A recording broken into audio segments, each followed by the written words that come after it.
விழுப்புரம் மாவட்டம் சங்கராபரணி ஆற்றில் பனைமரம் உயரத்திற்கு வெள்ளம் பெருக்கெடுத்து செல்கிறது. இதனால் விளைநிலங்கள் கடல் போல் காட்சியளிக்கிறது. கூடுதல் விவரங்களை நமது செய்தியாளர் சார்லஸிடம் கேட்கலாம். சார்லஸ், அந்த பகுதியில் விவசாய நிலங்கள்ல விளைநிலங்கள்ல தண்ணீர் புகுந்ததால அந்த நிலமே கடல் போல காட்சியளிக்கிறது. நெற்பயிர்கள் ஏதேனும் பாதிக்கப்பட்டிருக்கின்றனவா? என்ன களச்சூழல்?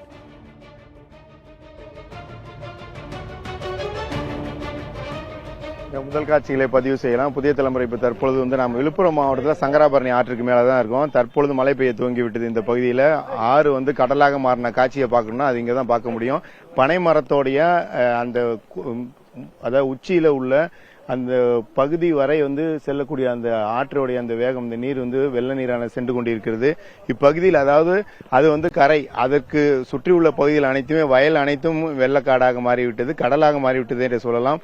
கிட்டத்தட்ட இந்த பகுதியிலேயே 100 ஏக்கர் விளைநிலங்கள் அனைத்தும் 10 அடிக்கு மேல் நீர்ல மூழ்கி இருக்கு.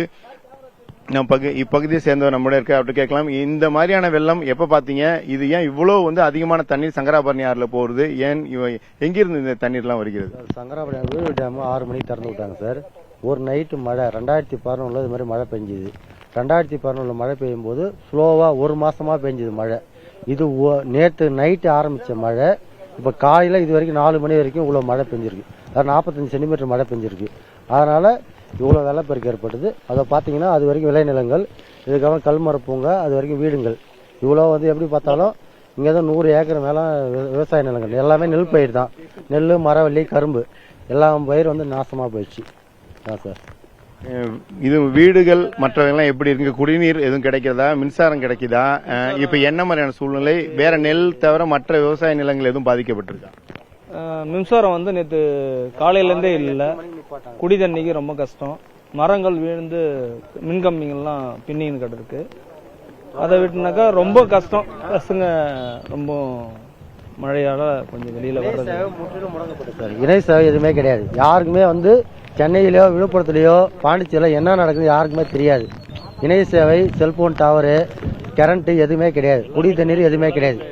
எல்லாமே வீட்டிலேயே முடங்கியிருக்காங்க ஜனங்கள் எல்லாமே. அதாவது இந்த சுமார் பார்த்தாக்க ஒரு 45 கிராமங்கள் இதனால் முடங்கப்பட்டுள்ளது. இந்த விழுப்புரம் மாவட்டத்தில் இந்த வானூர் ஒன்றியத்தில் வானூர் தொகுதியில் ஒரு 45 ஊர்கள் முடங்கப்பட்டுள்ளது.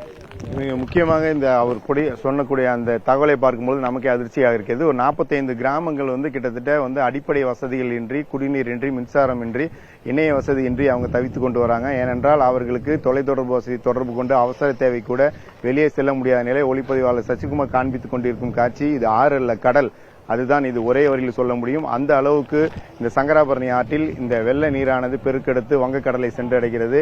செல்லும் பொழுது சும்மா விடமாட்டேன் என்று சொல்வது போல் அருகாமையில், அதாவது கரை ஓரமாக உள்ள விவசாய நிலங்களையும் வீடுகளையும் அனைத்தையும் கபலிக்கரம் செல்வது போல் அவை அனைத்தும் உள்ளே புகுந்து சென்று கொண்டிருக்கிறது. அவர்களுக்கு 24 மணி நேரமாக இந்த வெள்ள நீரானது இப்படியே சென்று கொண்டிருந்தால் நாங்கள் என்ன செய்வது என்று தெரியாமல் தவித்து வருவதாக இப்ப நம்மிடையே பேசியவர் மட்டுமில்லாமல் இந்த ஊர்ல உள்ள வானூர் பகுதியில் உள்ள அந்த 45 கிராம மக்களும் இதே நிலைதான் என்ற தன்னுடைய கருத்தை பதிவு செய்திருக்காங்க.